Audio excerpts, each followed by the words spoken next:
I knew we would be something about where we are today, but not in the details. So you Not the, expect. not the, not the specifics. I knew that he would mess things up royally, but I didn't know in what way. So okay. Don't get mad at me for asking you this. How old are you now? How what? How old are you now? I'll, I'll be 72 next month. Doggone, you look good, I man. know, Look at man. that. Not a wrinkle. Can you see? Look at that. Unc, you look Not a good. You look good, man. That chocolate skin, that comes through. that olive skin, that keeps olive skin. That's right. There you go. It That's keeps right. you looking young, man. So I know. reason I'm asking is because how many wars have you seen since you've been alive? Well, just so in my father was at Pearl Harbor when it was bombed. And my father was in Korea and had lost his right leg in the Korean War. I think that was in 1951. I was born in 1950. Of course, Vietnam. I mean, when Vietnam was going on, we had a draft, and so lots of my friends ended up being drafted. My brother was in the Army at that time. Wow. We have had minor skirmishes with Grenada and a couple of other places, but the big war for me was, of course, Vietnam. Vietnam War. So you've been around long enough to kind of see these things kind of come to fruition and then kind of fall off and kind of the outcome of them. When you knew when Biden got elected, you kind of expected that something would. Did you expect that we would go to war or something like that?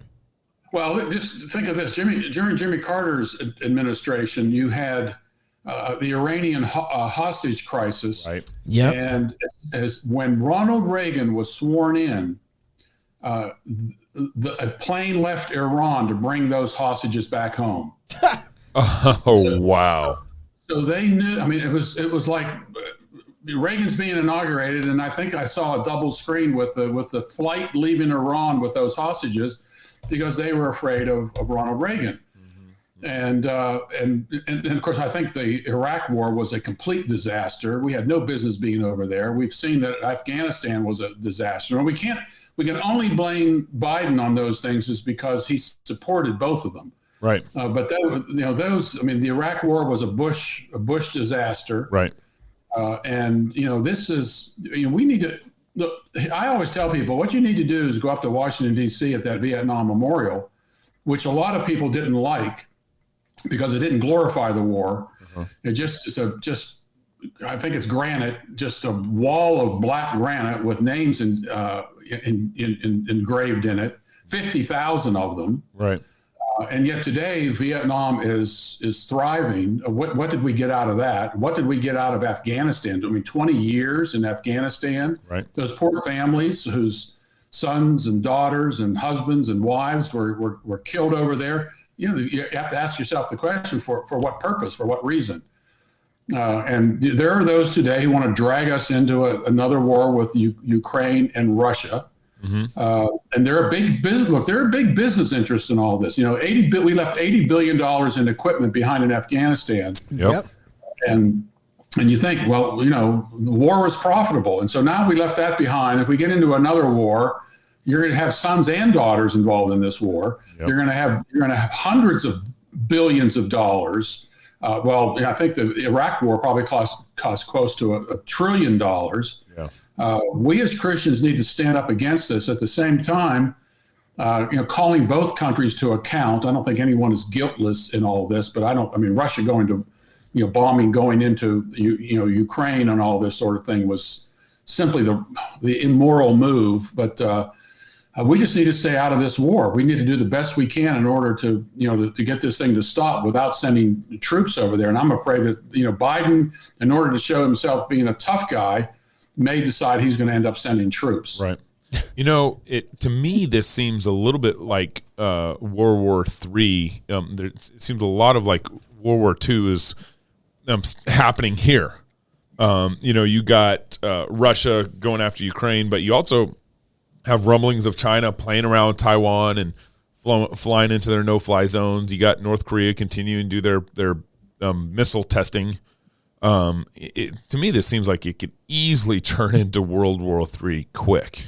Yeah, I mean, this is what got us into World War I. These nations had a kind of an agreement that if one of them was attacked, the other ones would go in there and defend. Right. Yeah. And so you have NATO, in there, and it's the same thing. Well, we have this agreement now.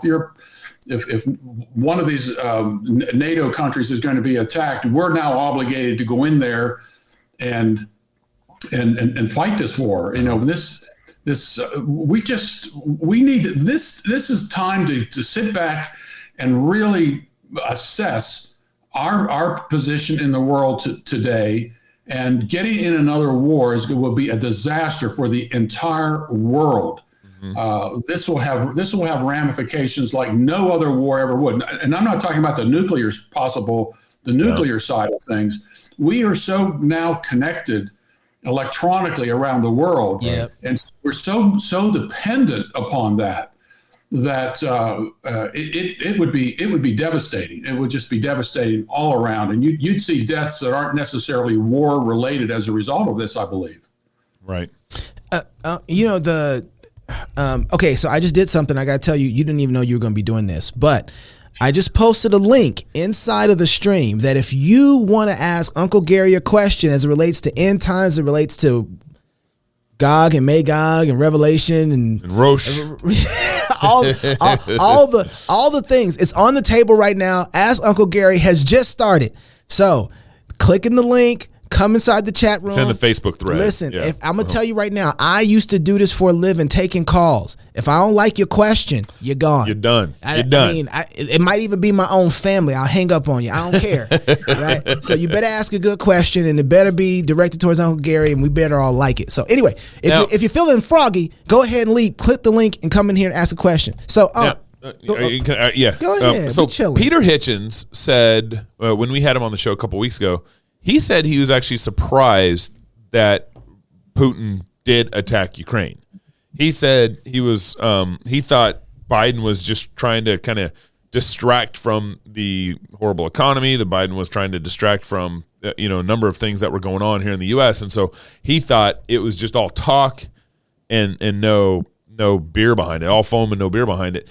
How do you kind of assess what happened leading up to Russia going into Ukraine? Well, I think we have to recognize the border disputes that have been going on literally for centuries. There's a video online that you can click on that shows borders changing over 1,000 years. It's really fascinating. You think of the country of Italy, where my grandparents are from. Italy was not a unified nation until, not till, 100 or so years ago. Okay. So borders have always been changing, and there have been disputes with Ukraine over the former Soviet Union. We have to remember the former Soviet Union. A lot of these Eastern European countries were part of all that. Yep. And there is today disputes within Ukraine and Russia. There are those within Ukraine. Again, I don't. It's hard to tell what the truth is anymore in terms of the media. Yeah. But there, it's my understanding there's some sort of kind of revival of Nazism in parts of Ukraine. But as far and I watched this episode. It was a documentary called "Winter on Fire," and it was about. If you saw that, it's interesting. I forget how many years ago this was, 5 or 6 years ago. 2014. Okay, so here there's most of them were young people, but there were older people there too, and former military. They want to join the EU. They want to be part of the European Union, and so now you've got Russia and probably factions within Ukraine itself, because their politics is money. And so you've got these money and power interests there who want control over the fullness of their country, just like here in the United States. And so they've opposed this European Union, the NATO deal. I think there's a lot going on here that we're not being told, and some of it we just don't know what the truth is with a lot of this. Right. Yeah, go ahead. What do you make of all the propaganda that's kind of been going on? That's been nuts. This is the first time that I have seen. Well, I'm still fairly young here on planet Earth. I'm trying to catch up with you and look as good as you look right now when I get that age. But seriously, though, this is the first time that I can think of that propaganda has been spread so quick and so fast where even sources that are supposed to have people on the ground can't validate or confirm any of the propaganda that's going on. So that I feel like the whole goal is to make sure that we don't know anything. Well, again, it is questioning everything. Look what with COVID. I mean, 2 years of that. I mean, no one ever knew what the truth was. And here you go on Facebook, you post something, and all of a sudden, Facebook puts up one of its masked comments on there. Yeah. We don't know. And my wife and I sit around. She'll read me an article, and I said, "Well, Carol, I read this article. I don't know what the truth is with all of this." And I think you're right, though. I think the point of all that is, you don't know the truth. We know the truth. Listen to what we have to say. We'll make the decisions about all of this. But look, our government lies to us. And I don't care if they're Democrat or Republican. Yeah. We can assess that a certain percentage of what they're saying is, number one, ignorance, and number two, lies. Yeah. And it's a sad state of affairs. And then the third thing is that we are all connected to the world right now. Right. Think about the number of news sources, that I even click on every day, and everyone else does too, that it's hard to assess it anymore. We don't have standards by which to assess. Right. We can't, the filters aren't there anymore. When I was growing up, you had three TV stations. Right. ABC, CBS, and NBC. Yeah. That's right. That was it. That's right. And you trusted those guys. Walter Cronkite, he was the guy. Uh-huh. And now there's so much out there that's hard to tell what's going on, and not just in print, but audio and video coming in, and you don't know we just don't know anymore. It's really distressing in some respects. How do you assess Biden in all this? Gas prices literally started going up in November 2020, 4 days after Trump was elected. Yeah. And then they basically steadily have gone up, and then obviously have exponentially got up these last couple of weeks. When Trump was elected? No, when Biden. When you said Biden. So, Biden. In November, literally like November 11th, gas prices started going up. Yeah. But how do you kind of assess Biden in all this with, because it's complicated. I get the fact that Ukraine's complicated, Russia's complicated, and all that stuff. But no matter how I look at it, Biden's son was making millions of dollars off Ukraine. Right. It's like Ukraine was a cash cow for both Republicans and Democrats. It was their third world country cash cow that they could, mafia style government where they could pass things through and get their money back. And then now you got Trump going to Venezuela. I guess basically Biden going to Venezuela and trying to negotiate gas with Maduro and all that stuff. But I guess what calculations is Biden making in all this with Ukraine? Well, a couple of weeks ago, my wife and I flew up to a Baltimore area, and a friend of mine who had been in a coma for over 3 years had died, and I officiated at his essentially his celebration of life event. And while I was going up and coming back, there was a 3-part documentary on the rise of Nazism, which was essentially a 1-year deal. And Bismarck was the chancellor. He was very old at this time. And you had all these people behind the scenes who were manipulating everyone and trying to use Adolf Hitler as a tool in order to get their way. Bismarck really didn't know what to do. He was being manipulated.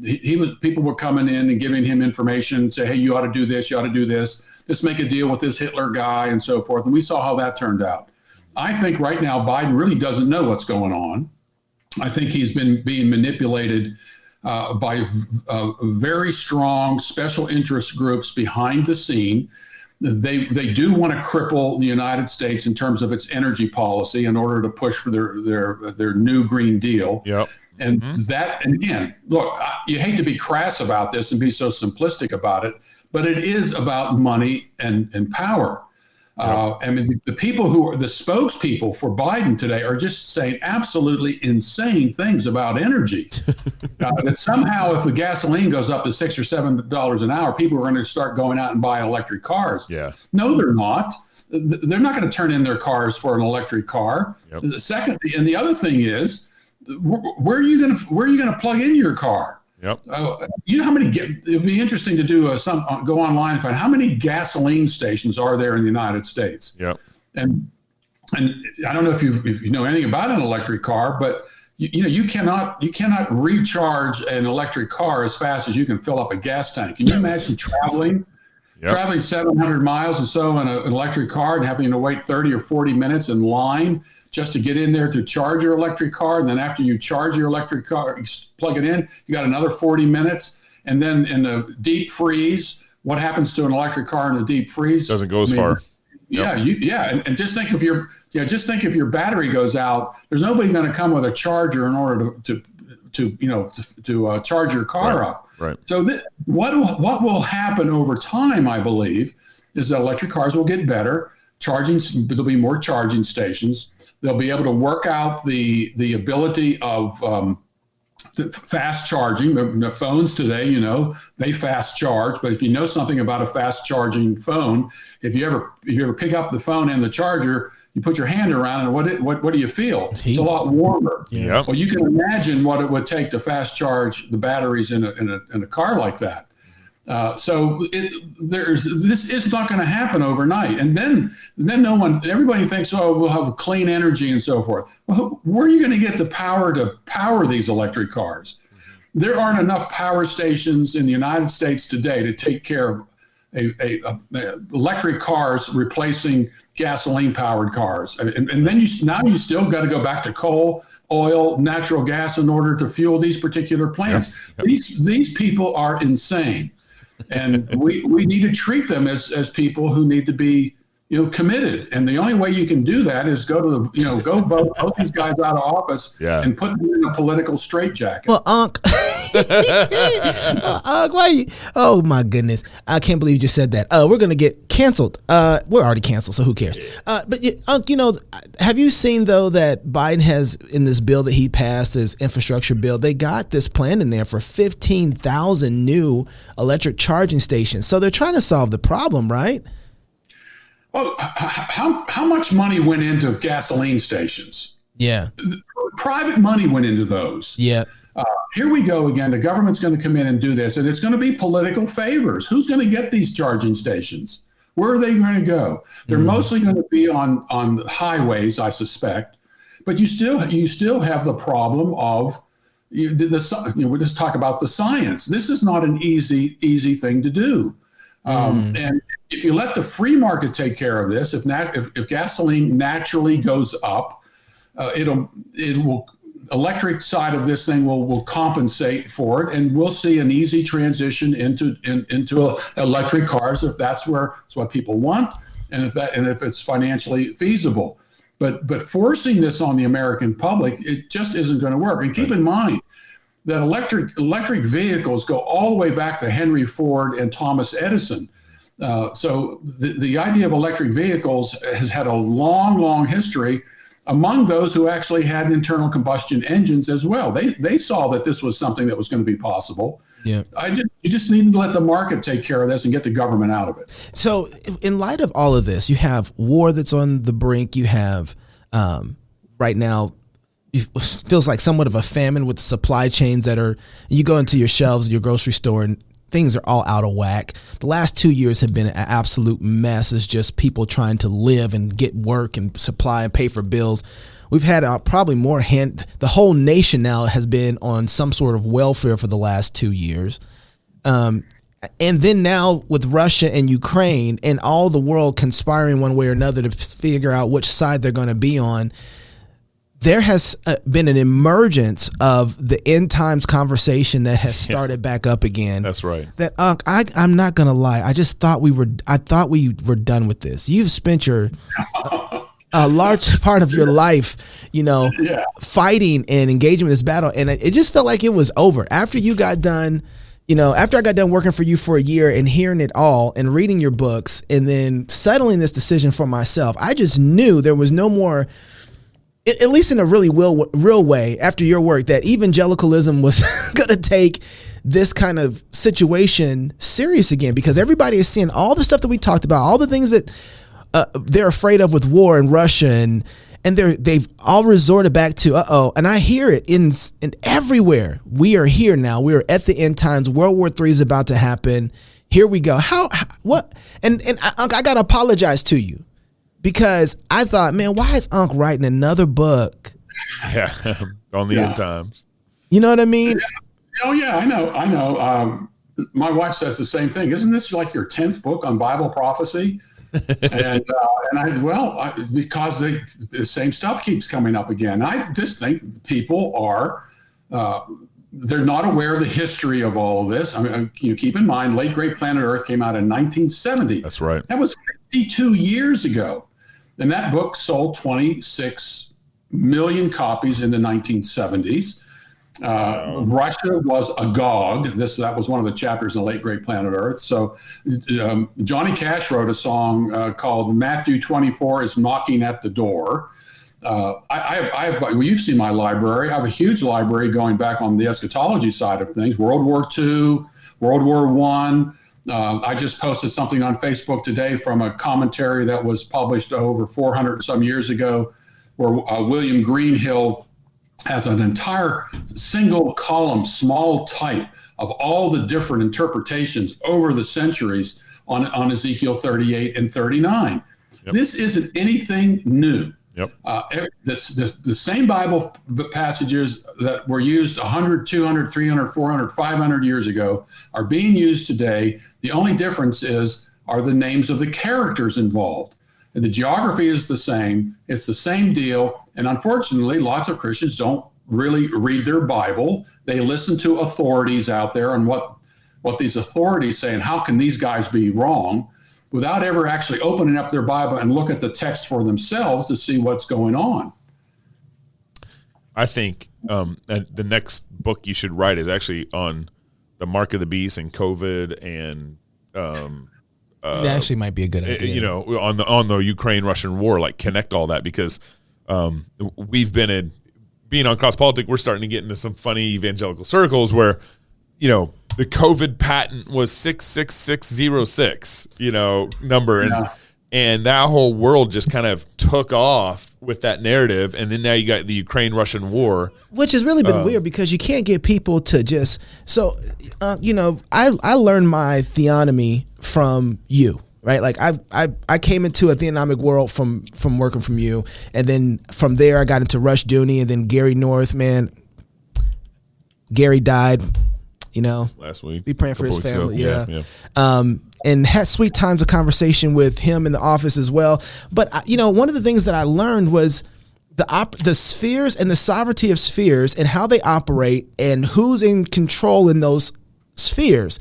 And the thing that I saw first with the pandemic wasn't about like, 666 is in the vaccine and, this is the number of the leader of the first thing I saw was, wait a second, there's an opportunity here for another sphere to swallow up another sphere so that they can own it. That is wrong. We shouldn't allow this sphere to be able to tell this sphere over here, who is in control of health, welfare, and the family. The federal government or the civil magistrate doesn't have a say-so over those type of things. And they can't tell this man in this sphere not to go to work. That's not how they're supposed to operate. That's not their rule. That's not the authority. So we couldn't get people excited about that, but we could get people excited about the idea, oh my goodness, we might be getting the mark of the beast in a vaccine. Mm-hmm. Right? Yeah, well, you see, I'm going to hold this up. I don't know if you can see this right down here. Let's see this way, right there. Yep. That is a barcode. That barcode has three long lines, longer than the rest of them, one on the left, one in the middle, and one on the right. And that barcode, I have a book that supposedly that barcode is 6666. Yeah. And so now, no one's even saying that anymore. We've moved beyond barcodes onto something else. By the way, the number of the beast is 666, not simply just 3 sixes. I've got my old SunTrust credit card I don't know if you can see this, but let's see. It's hard to tell. But the last 3 digits are 666. What's the rest of them? It's expired. It doesn't work anymore. But again, look, the position that you and I and others in our group hold isn't fascinating enough. There's not enough jazz in it. I was going to ask you Someone comes along and says, I'm going to tell you what the future is all about. It's just like a guy who was on the radio and he's selling something on how you can make money. And he'll tell you, well, when I did this, I made X number of dollars. Now I'm going to tell you how you can do this too. Yeah. Our position doesn't say that. Our position says, well, the Ezekiel 38 and 39, I mean, come on. Did you read the chapter? They're fighting with bows and arrows, clubs, spears. They're on horseback and chariots. Yep. And so, and by the way, then the literalist comes along and says, oh, well, wait a minute. No, horses, that's horsepower. Bows and arrows, that's missiles and missile launchers. Spears, those are javelin missiles. Chariots are tanks. Yeah. And typically we're described as the ones who don't interpret the Bible literally. Right. I interpret that very literally. And then they take a common Hebrew word, rosh, which is used 600 times in the Old Testament. And they say, boy, you know what? That sounds like Russia. And so this is modern day Russia. And then you talk about, well, this happens in the north. And so, but wait a minute, Russia is fighting with tanks and, all kinds of other things and missiles and, what happened here? Right. And this is why if you go through history, you'll see every generation took the Gog and Magog prophecy and applied it to their era. That Gog and Magog prophecy was fulfilled centuries ago. It's not prophetic history anymore. It's past history, and we need to move on from that and get about the business of the kingdom. And at the same time, not dismissing what's taking place in the world today. There were beasts mentioned in the book of Daniel. There are beasts mentioned in the book of Revelation. Paul mentions beasts at the church of Ephesus. There are modern day political beasts we can learn from prophetic passages about these beasts. But you don't need a prophetic text in order to tell you that there are political beasts out there. So, Unc, is it fair to say, because what I want to get at, if somebody's listening, there's probably a few people who still hold to a dispensational worldview. I'm trying to get them to come in and ask you a question. I don't know if they're bold enough to. We're not going to bite. Well, he might bite a little bit, but Uncle Gary loves you. It's a loving spank bite. But one of the things that since Christ rose from the dead, the position of Lord and Emperor has been filled. And so we're not going to get what we've gotten in the past because those kind of kingdoms are coming down. But what we start to see, though, is I'm asking if it's fair to say this, so correct me if I'm wrong. Is it fair to say that what we see now are things that mimic maybe what was old, as we are inconsistent with the way that God has made the world and Christ being the new Lord, so that we hear echoes of that, but they won't ever come to true fruition? Is that fair to say? Yeah, look, 2 Timothy chapter 3, they will not make further progress, for their folly will be obvious to all. But Paul tells us how you do that. And he says, you need to follow my teaching and apply my teaching. And then he commends Timothy because he was raised in a Christian home by his grandmother and his mother. We as Christians have not applied the Bible to every area of life. We've said the world's evil, Jesus is coming back, he's going to rapture us out of here, politics is dirty. There's a separation between church and state. You can't impose your morality on other people. And so we've got the world we have today is because Christians have abandoned much of it. And by the way, there's a good question here by Josiah. I'm glad you're reading. I was going to ask if you were reading that. Yeah, go ahead. I came from the position that fighting with swords on horseback must mean that there was some sort of technological breakdown in our future. And I've heard that too. And the problem with that position is the whole end time scenario put forth today is technology. You're going to have a microchip under the skin of your hand. Yep. You're going to be card readers, cancel culture, social profiling and all that. You're not going to be able to do that from the time of the book of Eli. You can't have it both ways. If you say that that's our future, we're going to be fighting with bows and arrows and all that sort of thing, I doubt that that's going to be the case, because rifles and shotguns and handguns and bullets and so forth are the kind of the personal weapon of the day, and it's not going to be bows and arrows and so forth. I do have a bow and arrow just in case. That way I can knock somebody off with silence. Let them know where I'm coming from.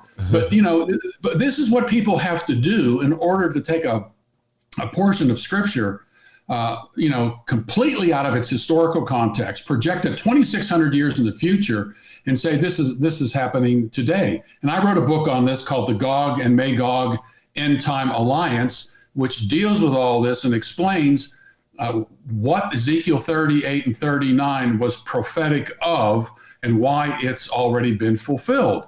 And I'll give you one example of this. If you look at Ezekiel chapter 38, I think it's verse 13. These invaders that come down on Israel, what do they want? They want gold, silver, cattle, and goods. Those are the four things they want. And if you look at Ezra chapter 1, verse 4, what did the Jews bring back from the captivity? Gold, silver, cattle, and goods. So there is a parallel between kind of like what happened to Israel when they came out of Egypt. They were laden down with all of the riches that they could get out of here. We're tired of having you. You're a problem. The same thing happened when they came back from captivity. So a lot of that was going to be used to rebuild the temple. Well, Haman in the book of Esther promises these mercenaries that he will pay them in silver, and that he promises the king that he will then add to the treasury. Well, where was he going to get this? Where was he going to get this silver? Mm-hmm. He was going to take it from the Jews who had returned to the land. And of course, when you study the book of Esther, you find out that Haman and by the way, you also find the phrase Haman Gog in the book of Ezekiel. And Haman is the guy who goes in and tries to attack the Jews during this period of time. And he's thwarted, he loses, and the Jews win. And then the Jews end up building the temple and are brought back to the land again. You don't have to go outside of the Bible to find the answer to these things. It's right in the Bible if you're willing to look for it. So, Uncle Gary, I actually maybe want to take a step back and even just talk about kind of how to approach prophecy and books like Ezekiel in the first place. A lot of Christians, I don't think, are taught well on how to even just read the prophecies. Well, even their Bible. Even their Bible, yeah. And so I want to bounce this off you. So when I think about Ezekiel or Jeremiah or whatever, when I'm reading one of those major or minor prophets, they're written to basically like four groups of people. So the first group is kind of who Jeremiah was writing to right then and there.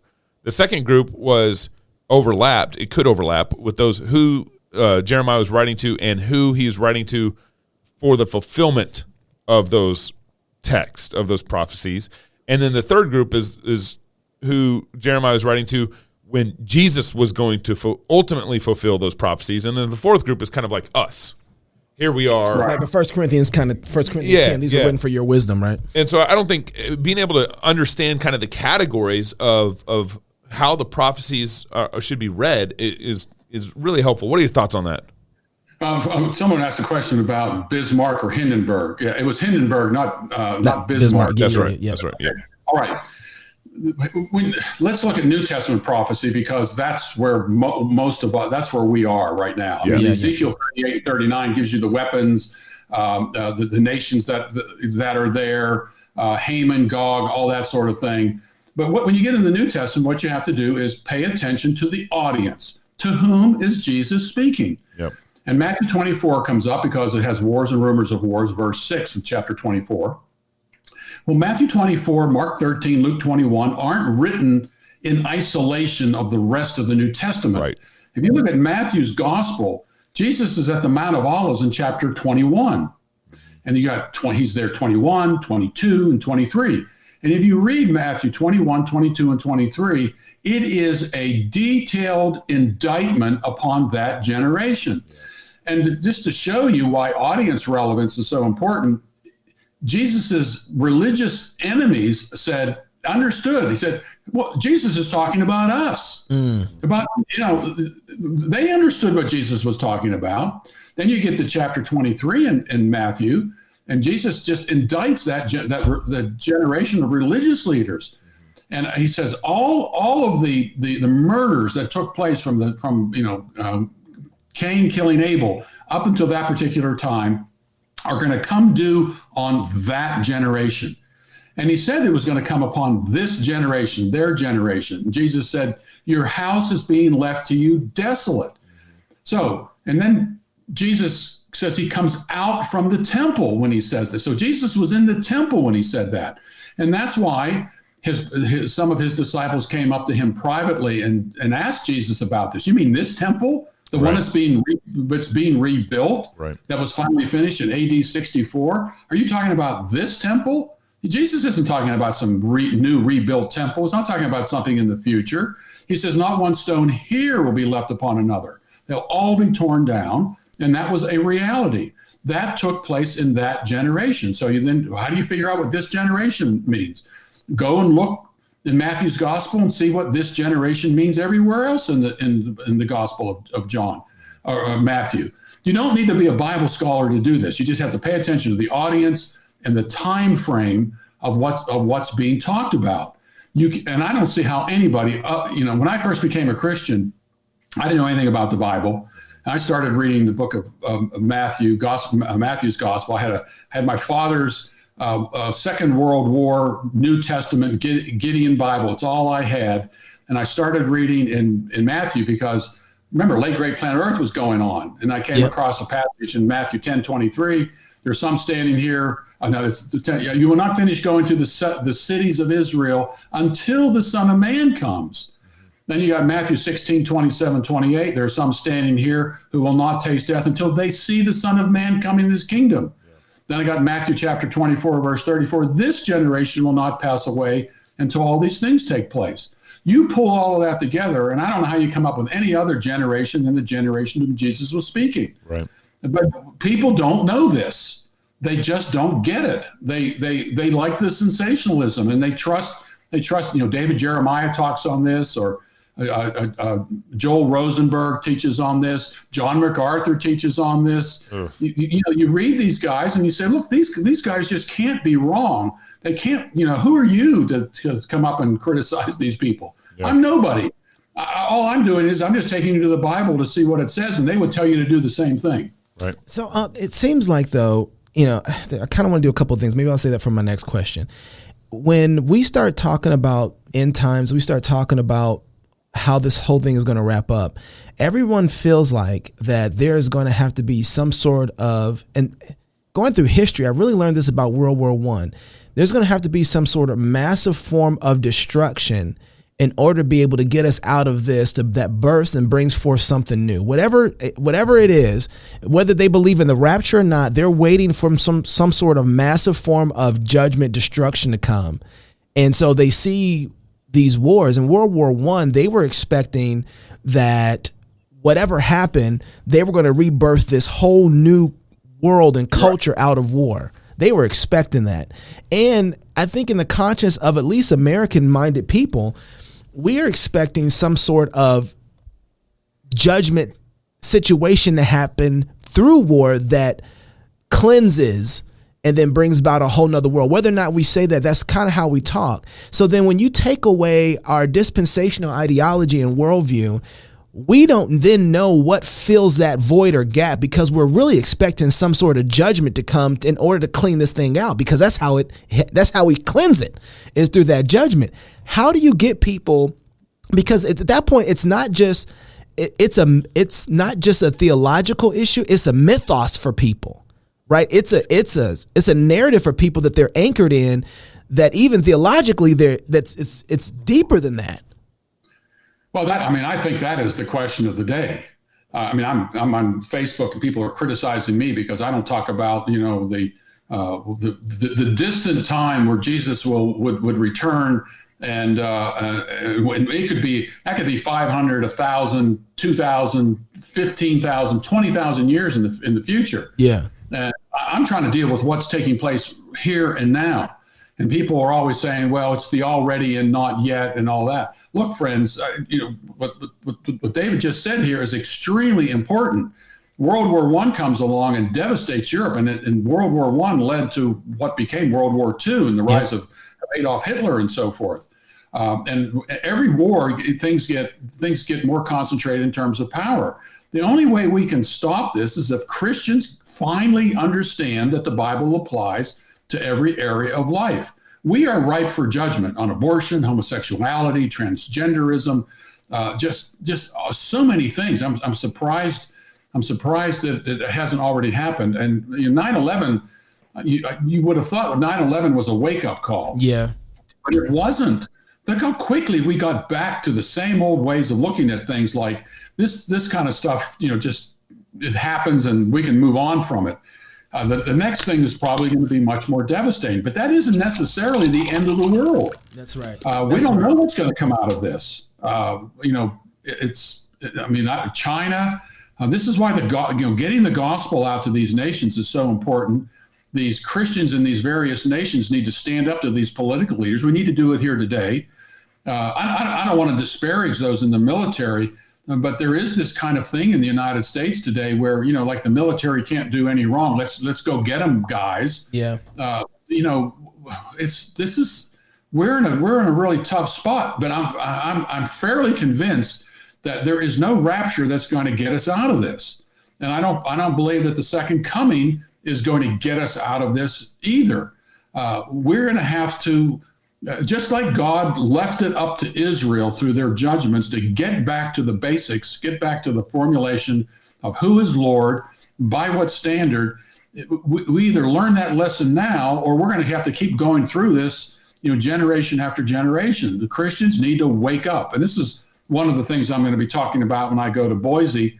Who's really the problem here? We know what the unbelievers are like.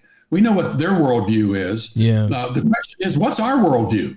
What's our worldview, and what difference does it make that we have this worldview? And do we have anything to say to the world in which we live? This is the critical issue of the day. So, what are you going out to Boise for? And when? I'm speaking. You asked me the particulars of this. I'm speaking at a fundraiser for a group that's a political action group in Boise, and then on Thursday night, and then on Saturday, there is a kind of a training session from 9 to 3 o'clock on essentially giving people the particulars on what they need to be doing in order to get involved. The easy part of it seems, and I want to ask you this question in a second. I keep pushing it off, Unc, so forgive me. The responsibility that we see right now between Ukraine and Russia, and all of our foreign policy, it's easy to look at that right now and look and say, hey, that's just the way things go. It's end time prophecy. It's going to happen. But everything that you just got done saying, Unc, puts the responsibility at the door of people who aren't living in a certain type of way where they are actively working in their sphere of sovereignty that they have, right, in their homes, in their families, in their cultures and communities, that leaves open this huge, massive gap for then this other sphere to come in and to operate, and then we all feel helpless at some point. Well, think about it. Think about what is driving all of this in the United States today, and it's very simple. And there are probably a couple of things, but one of the things that's very simple to correct. Christian parents are still sending their children to the schools that hate everything they believe. And a lot of those Christian parents think, well, not my school. My school is different. It's only different in degree. But here we are turning our children over to the government, to government educators. And we saw this with what happened in Virginia. And if you think that that's the only place that this is happening, you're fooling yourselves. These school boards are toxic. and they have taken over the curriculum. Parents don't know what's really being taught in school. And hear this thing in the so-called the no gay bill in Florida. And when you go and you look at this bill that mentions nothing about gayness, the word isn't even in there, but it's to stop them going all the way down to 3-year-olds up to 5-year-olds, and teaching them about transgenderism and sexual reassignment and homosexuality and so forth. They want to capture your children, and parents are just turning their kids over to these people and fighting school boards. We have been fighting public schools for decades when they took prayer and Bible reading out, which wasn't much anyway in 62 and 63. Think of that. For 40, 50, almost 70 years, we've been fighting the same battle. We're going to save the public schools. No, you're not. You're not going to save them. God doesn't want the public schools saved. He wants to get you to get your kids out of the government schools and either teach them at home, teach them on some online deal, and some Christian school. Your church is vacant most every day of the week. You can turn some of our 4 of our grandchildren go to school. It's at our local local church. We use the church facilities for this. So there are lots of easy remedies here, but a lot of Christians just don't want to do it. It'll be too late for them when they'll have to make this decision about when their children turn on them and turn them into the authorities because they're not going along with the prevailing worldview. Ugh, yuck. All right, Unc. Here's where I want to go to.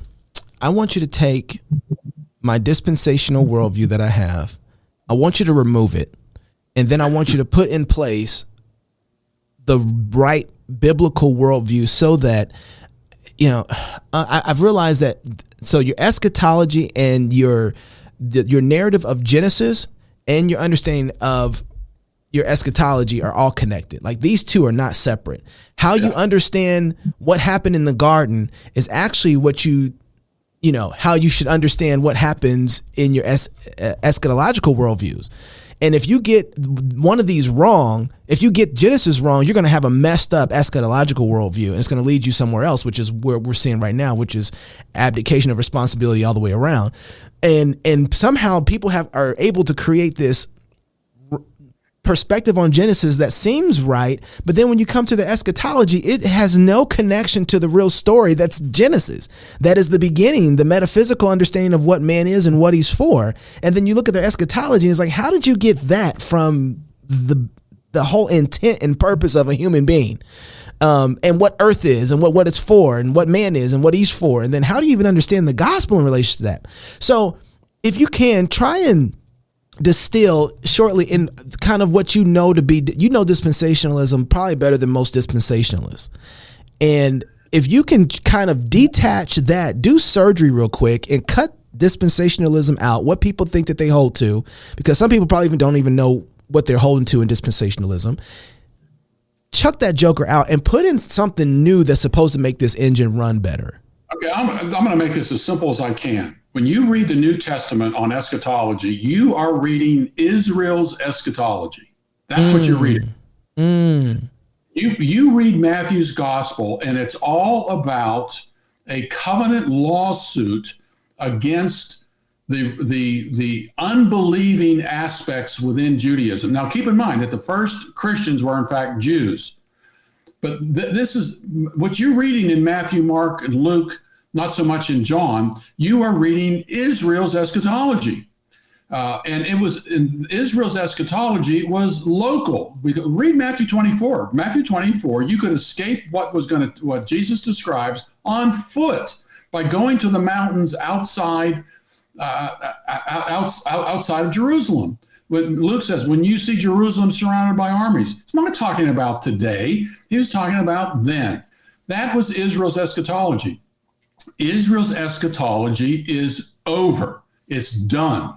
And what dispensationalists say, no, Gary, there's a double fulfillment. This is going to happen again. So because they say it's going to happen again, we're now having to look for another Jewish Holocaust. I debated Michael Brown a couple of weeks ago, and I brought this up to him. And I said, look, if you believe in double fulfillment, he believed that, what happened in AD 70, this is what Jesus said, but he said, but there's a double fulfillment. And then he said, Gary, how can you say that the Great Tribulation took place then? How do you deal with the Holocaust, where 6 million Jews were killed? Well, if that wasn't the Great Tribulation, then according to the dispensational view, that means there has to be another one. And sure enough, if you read the dispensational literature, they believe there's going to be another slaughter of Israel. And I'm not making this up. I've got the quotations to prove it. They all say this. They all say that 2/3 of the Jews living in Israel are going to be killed again. I debated Paige Patterson a number of years ago, and he says, oh, yeah, that's going to happen. Israel has to be thrown. Think of this. He said Israel has to be thrown out of the land again and be brought back believing. And which means there has to be another slaughter of the Jews.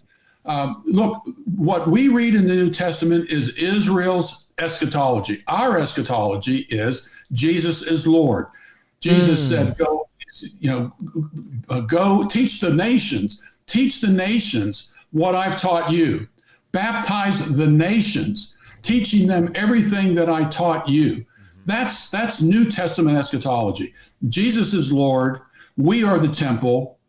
Jesus is the temple. It's a combination. Jesus is the chief cornerstone. Jesus is the Lamb of God who takes away the sins of the world. He is the ultimate high priest. That's New Testament eschatology. And over the centuries, Christians believe that to such an extent, and they may not have articulated it that way, but they believed it so much that they saw every aspect of the world open up to them, and they created universities and art and music and science and medicine. You go down the list. Christianity transformed the world. And Vishal Mangalwadi has a great book called The Book That Made Your World. Yeah. And it's a description of just how impactful Christianity was. But over the last 200 years or so, Christians have waffled on this. Well, the world belongs to the devil. Satan is the god of this world, we hear. Actually says Satan is the god of this age, and yet Paul talks about in Romans 16:20, God will soon crush Satan under your feet. He was talking to the Romans. So we as Christians, this is God's world. We hear that all the time. We got songs on it. This is God's world. Now, it's God's world. Get busy in God's world, applying the Bible to yourself and self-government, family government, church government, and civil government. Those are your spheres of jurisdictional authority. Your first responsibility is yourself and governing yourself under God, recognizing as God is a governor of all things. You need to get your family in order. It's a government, and there's all kinds of things you can do in terms of your family. The church is a government. This stuff needs to be taught from the pulpit. Churches, look, if your pastor isn't teaching you on jurisdictions and so forth, you either stay there because you like the fellowship, but then you need to go elsewhere to find out how these jurisdictions work and understand these jurisdictions so that when you go vote politically in terms of civil government, you'll know what not to vote for and what you should vote for.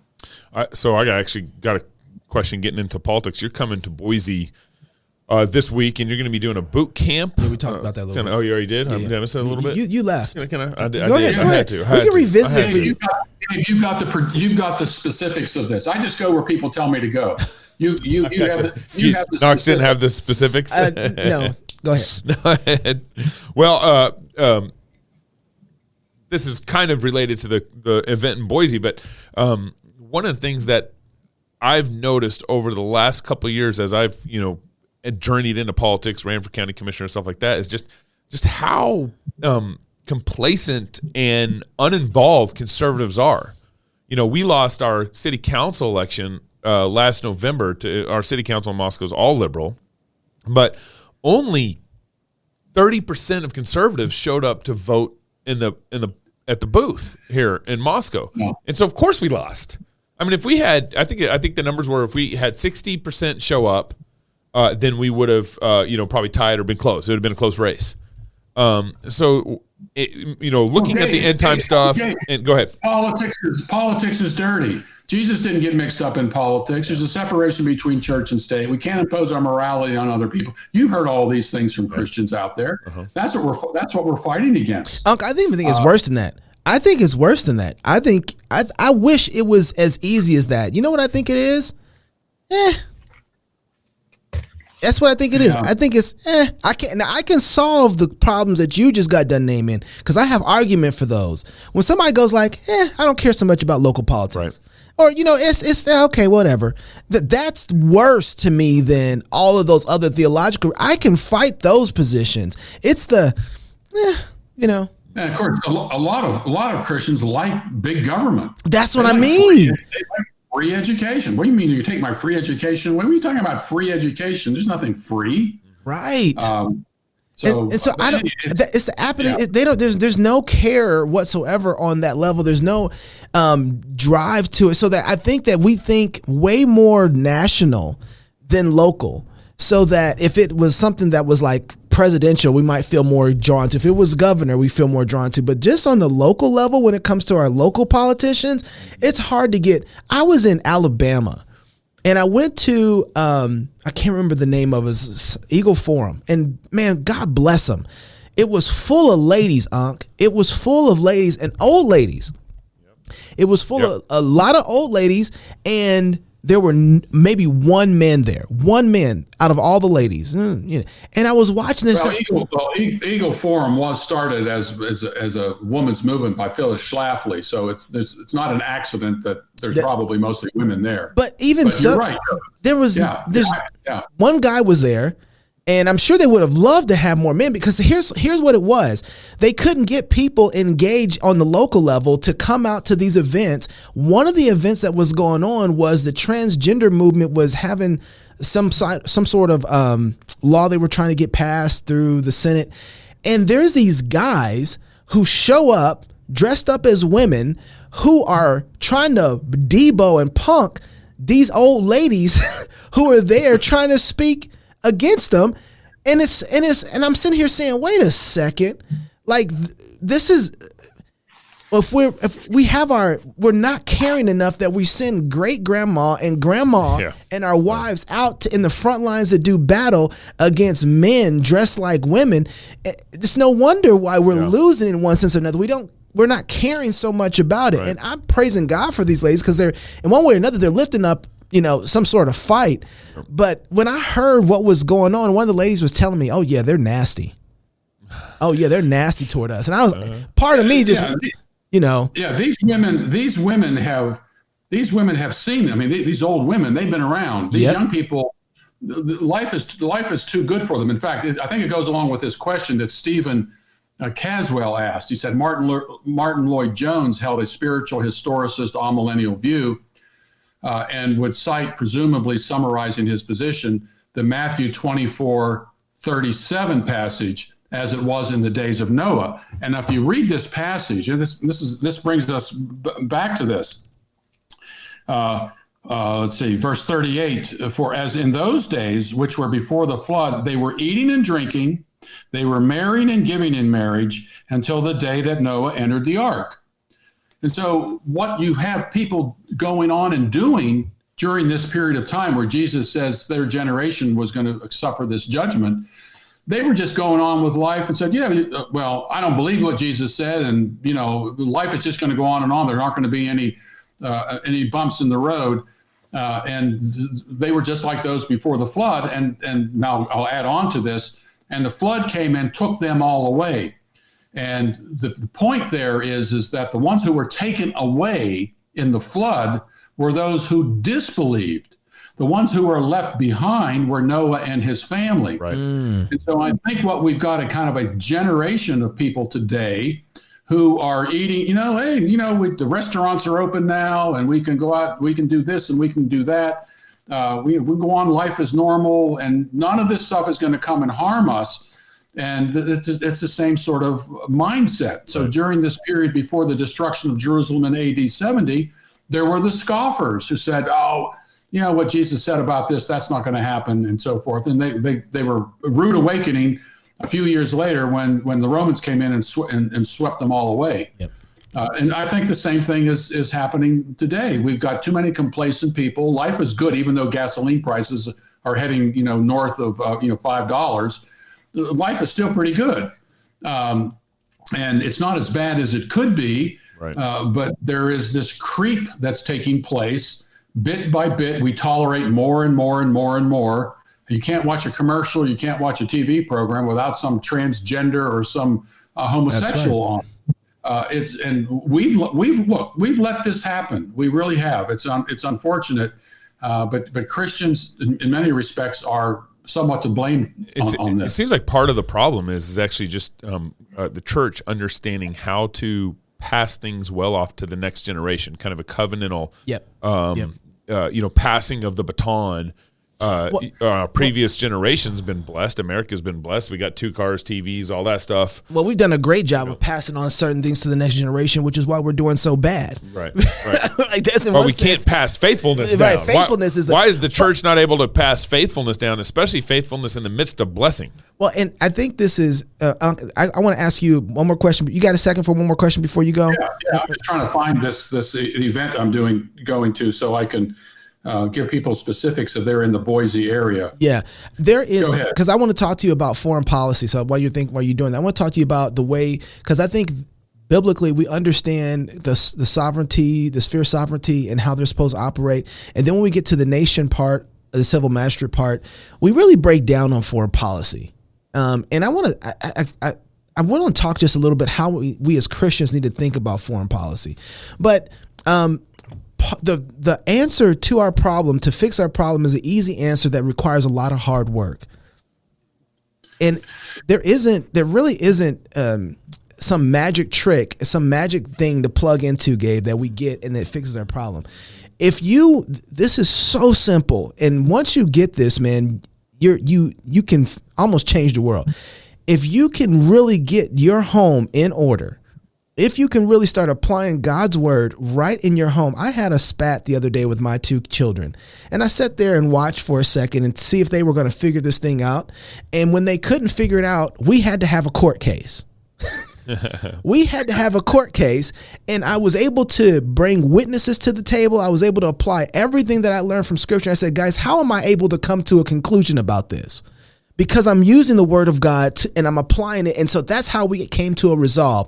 Let me tell you something, children. Do that before you ever get here. You can do the exact same thing with your siblings and start applying God's word to the situation so that you never have to go to court about this particular thing with dad. And as you live like that and loving your neighbor and figuring out where those lines distinctions are and applying those things, then you can go out into the rest of the world and resolve problems with your friends, resolve problems with your civil magistrates, resolve problems with police officers, right? When you start understanding that, then you start applying it to everything that you touch. And that kind of reality has an effect beyond the home. It has an effect to every calling that you're in your life, whether it's going to work, with your work relationships, having that with your civil magistrates, where you are when you're voting. And the reason why this is so far away from us is because really we don't have any of the biblical worldview applied to where we are locally. And then you start doing that, everything falls into place after that. So Unc, here's my question. How do we think about, and how do we're in such a mess right now when it comes to our foreign policy. We've made such a mess with them in America, with other nations, trying to bring democracy to them as if that was our responsibility. It's such a mess, long, deep mess. What's the standard that we should think about when it comes to foreign policy as Christians? And then how do we get out of the mess that we're currently in right now? I think what we ought to do, and I've thought a lot about this. I really believe that Christians, like organizations like yours and mine and others, churches all across the United States, good, solid churches, need to link up internationally. The only thing that seems to work with these screwballs out there are numbers. If you had Christians, churches, demonstrating, going to the government and say, we don't want this war. Let's try to work this thing out. Churches in Ukraine and churches in Russia get together and try to solve this problem in terms of First Corinthians chapter 6. I really think that this is where we need to go with this. We need to be, we talk about government. Government is not solely political, and church government is real. Right. And we have denominations, and you guys are kind of fighting this in terms of the Southern Baptist Convention. It doesn't always work, but I think we need to connect up with other churches and other religious groups around the world and see what we can do in order to put a halt to all the craziness that's out there. I never thought about that real quick. That's really that's kind of profound. What you're saying is we're looking at this only from a civil magistrate government perspective, instead of saying, wait a second, there's 3 other governments that we have to work with, and one of those being the church. Yeah, and the church doesn't have the sword. The church does. The church does have the keys. And supposedly, Putin is a member of an Orthodox church, I'm guessing. And I don't know about the leader of Ukraine, but you have all these people in office who are also members of churches. We need to apply pressure on them in terms of church government. But here's the problem. A lot of Christians don't look at the church as a government. They don't see it like that at all. But in biblical terms, it's a government. 1 Corinthians chapter 6. Why are you going to unbelievers to solve your problems? You should be able to fix this thing here. Yeah. And there is a civil dimension to all of this. But here you got Joe Biden. Joe Biden is a member of the Catholic Church. He goes Ash Wednesday, gets the ashes, comes out and attacks Texas on the abortion issue, and the church just lets him go in there and participate in services. You got Nancy Pelosi's the same deal. You had the Cuomos, Roman Catholic Cuomos. The church didn't do anything to them. The church is weak, and it's perceived to be weak, and as a result of that, the civil magistrates and generally the people at large don't respect ministers anymore. Go back and watch old movies from the 30s and the 40s. Pat O'Brien walked in on a group of people with that collar on and so forth. It was like, man, the priest is here. We better get our act together.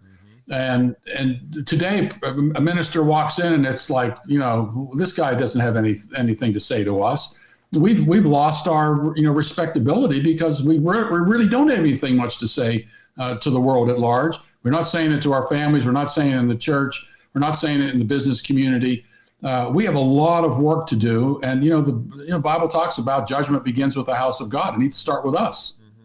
That's really good. That's really good. That's really we need to. Those are some things that we need to work out a little more. And because the next questions are, well, okay, then how do we, we need to have some massive revival, repentance in our churches.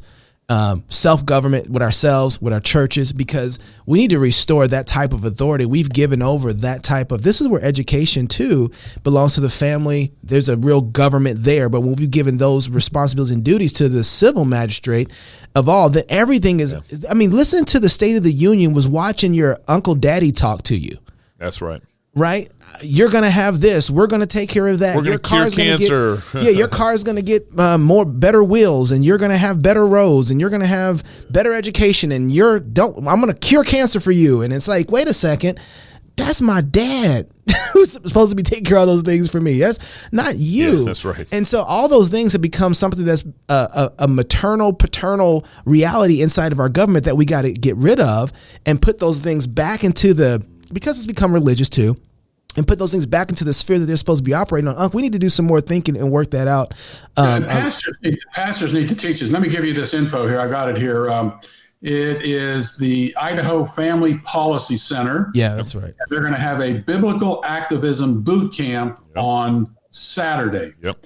And it is going to be in Boise. Not in Boise. It is going to be in Nampa, Nampa, if that's how you pronounce it. Yeah. And I'll be speaking there. Senator Lori Den Hartog will be there as well. Blaine Kanzati is going to be there, and Matt Sharp from Alliance Defending Freedom will be there as well. And so this is Biblical Activism Boot Camp. Yep. Sign up for it. You can still get in. It needs to be RSVP so they can make plans for it. So this is going to be up in Nampa, Idaho, and it's the Idaho Family Policy Center and Biblical Activism Boot Camp. And we also got you and Larry Elder in April, right? That's right. And we're going to be out in South Dakota. That's going to be phenomenal. We got Uncle Gary and Larry Elder. That's going to be great, Unc. I'm looking forward to that. Also, I want to say we have 2 master classes from Uncle Gary inside the club portal. One is directly on the topic of eschatology. Well, Uncle Gary, I think it's like 12 lessons. You go through and you work through exegetically eschatology and really uprooting and getting. That was one of the most transformable things for me. Was once I was able to get my eschatology right, I felt like I fit better in the way the world was supposed to run and flow. And the other thing is God and government. So if you don't have... So both in the club portal. If you want to get what we just talked about in way more detail, inside the club portal, sign up, crosspolitic.com, become a Fight Laugh Feast Club member, and you get just a boatload of content, but particularly those 2 things, God and government and eschatology from Uncle Gary. Those are 2 phenomenal pieces. So I sent you a link to the boot camp that could you post? I'll post that in the comments while we're still here. Is there anything else that you want to say before we go? No, I just want to let everyone know that Gary North died a couple of weeks ago, and he's been a mentor to a lot of people. Gary and I get together every 4 or 5 weeks and talk and do podcasts. He lived right down the road from me. Wow. And Gary always asked about, will this continue, Gary? All this work that we've done, will this continue? And I kept reminding him about your organization and what Jeff Durbin and those guys are doing, and Alliance Defending Freedom. There's so much stuff going on today that did not exist, when I was coming up. And I was trying to offer this as an encouragement to Gary, because Gary's put so much of his entire life into this. And it's just a lot of great things going on. And unfortunately, a lot of people don't hear the good news of what is happening with what Cross Politic is doing and with what Apologia is doing, and so many other ministries across the world. I'm getting stuff from all over the world now, people wanting this material. I just, it is good news. And we just need more of it and more people to know about it. Hey, what are some books that people can get from you right now? The most recent, I always recommend Myth, Lies, and Half Truth, because Myth, Lies, and Half Truth goes through all of the arguments that people use trying to defend dispensationalism. And it's not always like the exegetical work that they do that you find. It's always the arguments like Jesus said his kingdom is not of this world. Now that's one of the big ones, right? And I was like, oh, how do you deal with that? Like, what is going on? And then you start realizing as you go through Myth, Lies, and Half Truths, how much people are twisting scripture to make it say one thing that it's not trying to say at all. And so that's one of the books I can think of is Myth, Lies, and Half Truths at AmericanVision.org. Myth, Lies, and Half Truths. That's really what I'm going to be talking about at the boot camp on that particular topic. The other, of course, God and government. If you want a course for your kids on what the Bible says about government and that government isn't synonymous with politics, that's the book to get. Last Days Madness on Eschatology, Wars and Rumors of Wars, Is Jesus Coming Soon? My book, The Gog and Magog End Time Alliance, because of all of this stuff, is now out of print, but it's back on press. If you really want to know what Ezekiel 38 and 39 is all about and will inoculate you against some of this craziness, then you can get that book as well. And you can just get it. You can see down below where my name is, AmericanVision.org. We got newsletters, articles I write.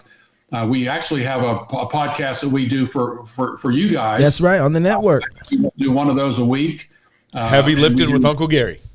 Yeah, we do three podcasts, 2 articles at AmericanVision.org. Lots of material, lots of free material as well. Lots of video material, audio, etc. That you have a question. I always say, look, if you have a question, you can email me at support@AmericanVision.org, and I'll do my best to answer it. That's great. Okay, we're done, but I just got to say this in passing. I can't remember. I was listening to a podcast that you had did with Gary North, and I found this revival. You guys talked about the revival movement or revival something where you got all these evangelicals together and they wrote out principles of how they looked at the Coalition on Revival. Coalition on Revival. Coalition on Revival. All the documents, I think, are up online. They still are. This was something in the 1980s that we met. I think the first time we met was in Dallas, Texas, and trying to get all of these Christian leaders together and come up with a whole series of affirmations and denials on all of these different worldview topics. And it was led by Jay Grimstead. And Jay was the one who put all of this together. He brought all these, we had dispensationalists were there. R.C. Everybody. Geisler, Tim LaHaye, Rushdoony was there. I was there. Gary North. Yeah. It kind of blew up at the end because the dispensationalists and the theonomists, went head to head and didn't like a lot of the stuff Rushdoony was saying. But what came out of this was these documents on the Coalition on Revival, on affirmations and denials. Look, all of the materials out there. But what you need to do now is put legs to it all, and then learn how to do this thing and start applying it. The material is there. And Unc, what I wanted to say about this is that when I found I found this right at kind of the first year of COVID.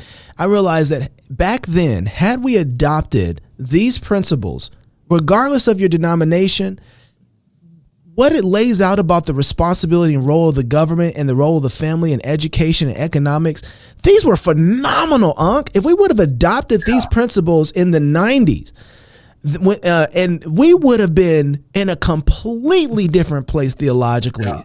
We would have, yeah. It would have been like it was Josiah finding the law. Yes.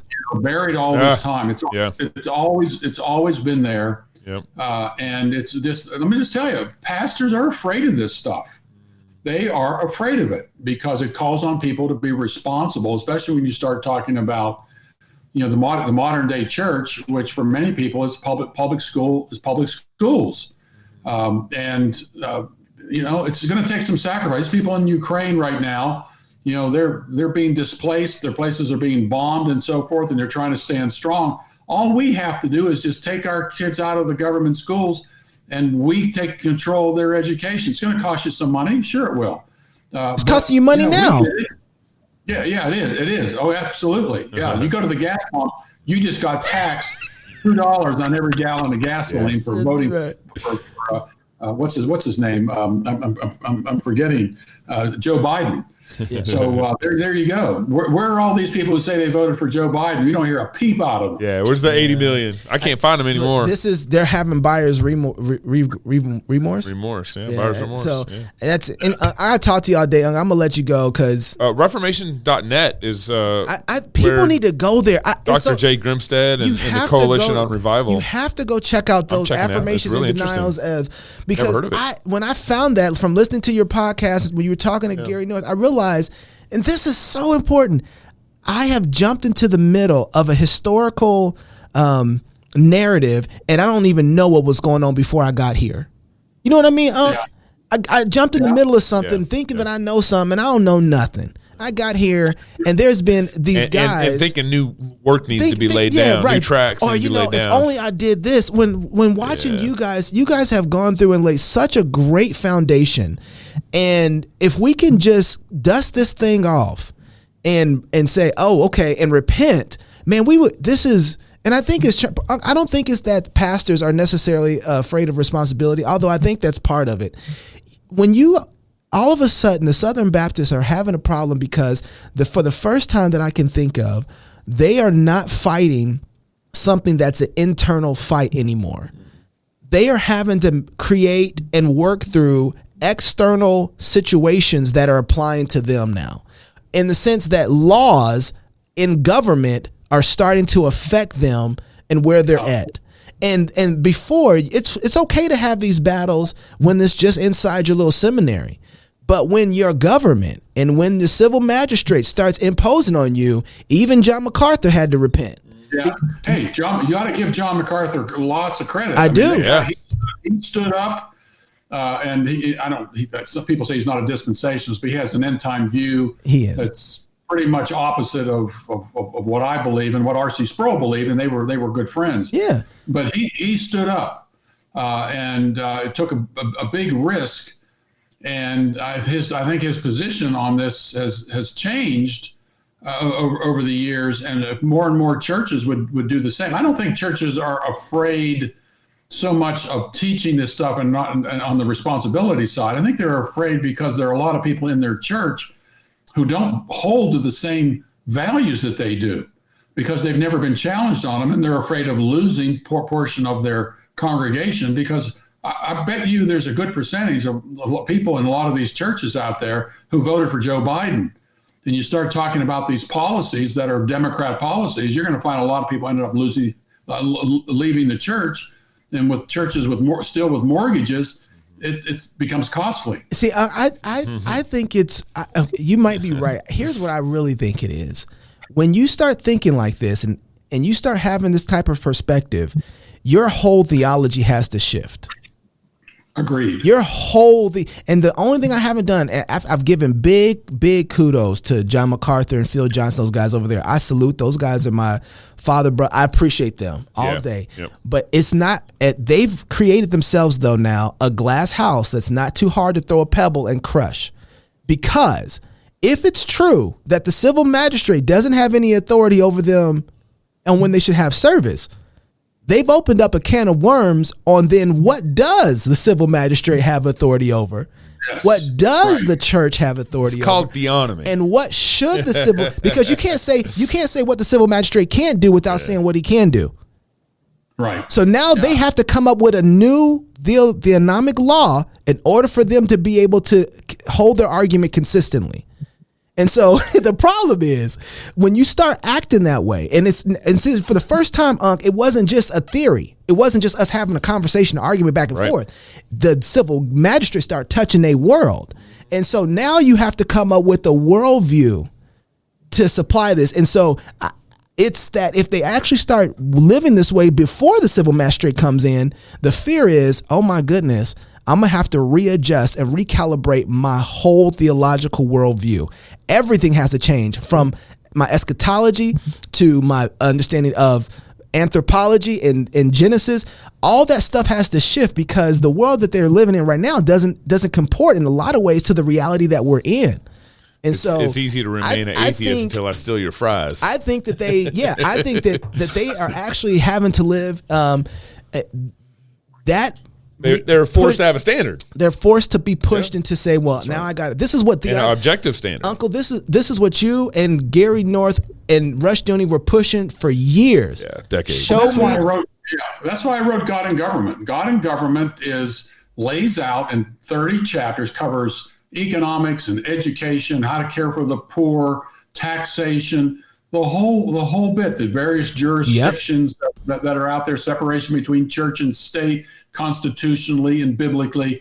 That's why I wrote it. That was 40 years ago. I wrote it. Wow. And it's applicable today. The principles haven't changed. Only the people and the circumstances have changed, but the principles are the same. Well, if Christians adopted these essential principles, you would see a major shift politically, because Joe Kikasola gave this talk a number of years ago called bottom-upism versus top-downism.